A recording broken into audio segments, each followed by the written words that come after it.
Is it true that the Acolyte is despised by fans simply because there's strong female characters, because there's a female lead and a coven of witches?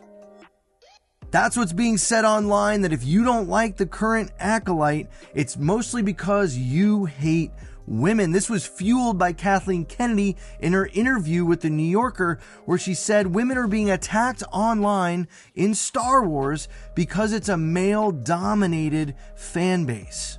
This is a flat-out lie, and I can prove it to you. Force will be with you. It is curious that none of this conversation surrounded Andor, the show that followed Cassian Andor and the lead up to the beginning of what is Rogue One, the establishing of the rebellion. But there were no comments like this, even though that cast and that show was absolutely filled with strong female characters. Bix, Deirdre, Marva, Vel, Cinta, Clea, Mon Mothma, Eddie Karn, the list goes on and on of characters in that show who were fantastic, who happen to also be female, and who happen to also be very strong, bold characters. Every single one of them was a huge part of that show, played a huge role in the storyline, in the furthering of the entire plot, yet none of the Star Wars fan base was complaining. None of the Star Wars fan base was pushing back against those characters. None of the Star Wars fan base was saying that this show, Andor, was terrible, because maybe, just maybe, it's not about the gender of the characters. It's about the writing. Shocking, I know, to think that Star Wars fans might actually have a problem with a TV show because of the writing, not simply because they don't like the gender of the main character. But that goes against the narrative that Acolyte wants to spin, which is those who have power are evil. And so the male-dominated Star Wars fan base that is all only about the patriarchy and hates women, that's the narrative that needs to be spun, because that's the narrative that Acolyte is trying to establish inside the Star Wars universe. But that's not Star Wars. That never has been Star Wars. And that's why fans are upset. And so now we're 3 episodes through the Acolyte, and fans are pushing back. Fans are getting loud on social media, making YouTube videos, and expressing their frustration at the direction of the show. And to make things even worse, the higher-ups of Disney are tuning out all of that criticism because they can just easily throw it under the umbrella of toxic masculinity and say that there is nothing wrong with their show. It's just toxic fans being toxic fans. But that makes zero sense when we look at the cast and characters of Andor. Bix, bold, fearless, and loyal. She's an essential part of the rebel beginnings. Even in the face of torture, she's unwilling to turn on her friends. Deirdre, she was the villain that we needed in Andor, calculated and methodical. She is working her way up the ranks in the ISB. Her presence was ominous and made the show itself work. Everything around her, from the beginning episodes all the way to the end, was absolutely marvelous. Marva, she is the spark that lights the fire on Ferrix. Her words in that final speech send chills down my spine. Her fight and drive, crying loudly even after her death. Perhaps it's too late. But I'll tell you this. If I could do it again, I'd wake up early and be fighting these bastards from the start. Fight the Empire! There was an emotion and a connection to that character, the mother figure for Andor. And in all of it, we get drawn so deeply into the fight because just like her, we want to see the people of Ferrix rise up. And it's character writing like that that is amazing. It's not because she's a woman or not a woman. That doesn't matter.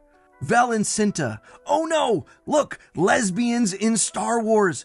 But no one cared because it was not central to their characters, but instead added to the story. Vel is the cousin of Mon Mothma, but she gave up a lavish life to help lead a rebel group, which Cassian Andor became part of, and Cinta had her whole family killed by stormtroopers, which pushes her to then join this grassroots rebel movement. Do you see how both of these characters are characters first, and then part of that storyline becomes them in relationship?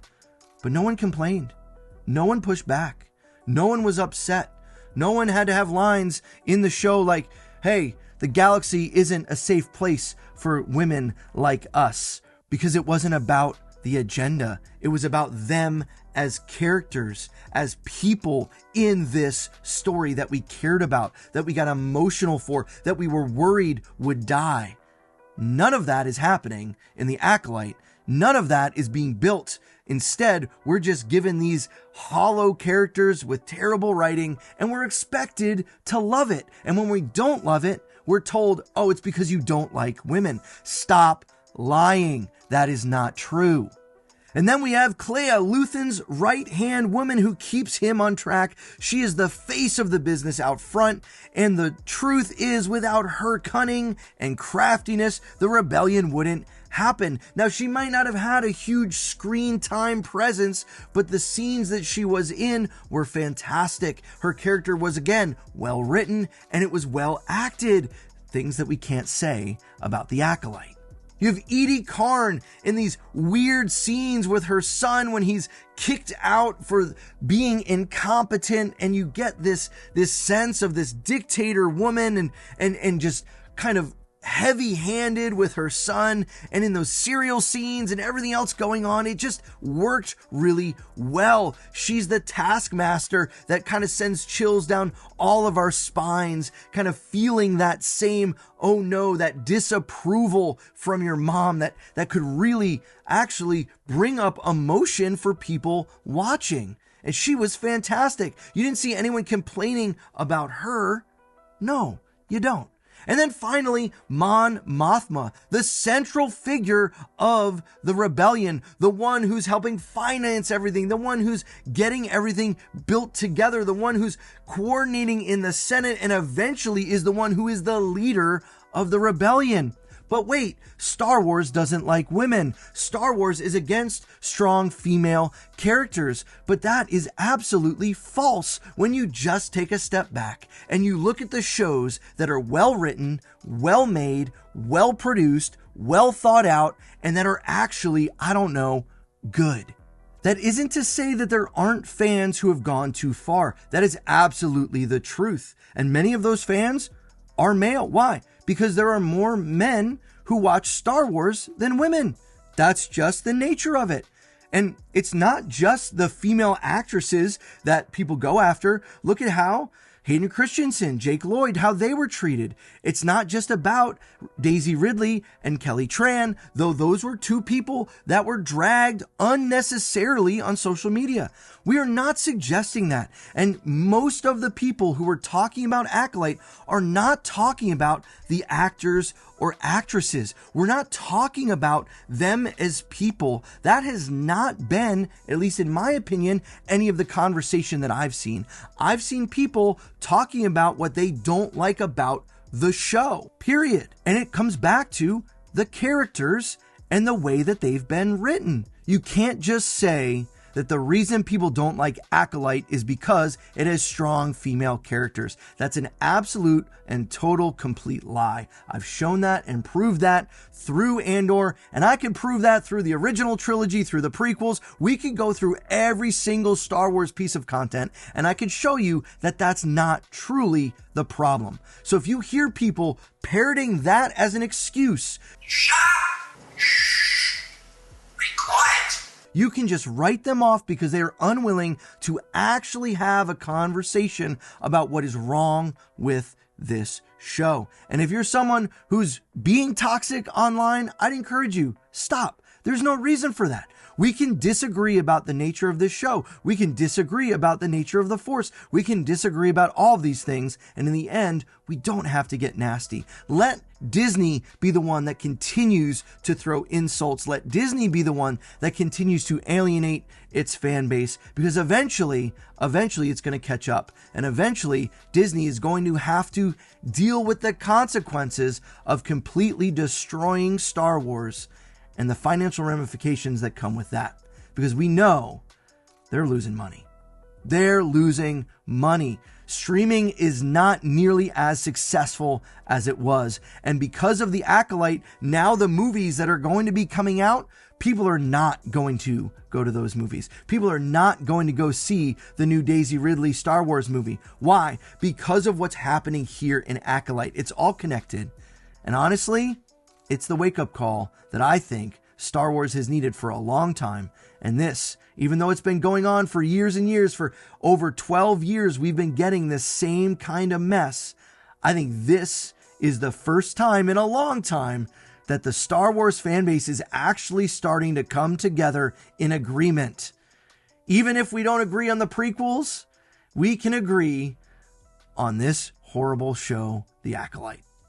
Those are my opinions. Thanks for watching. If you like this type of content, consider subscribing for more stuff like this. We're on the road to 1,000 subscribers. I can't wait to get there. Guys, thanks so much for watching. Remember, the Force will be with you always.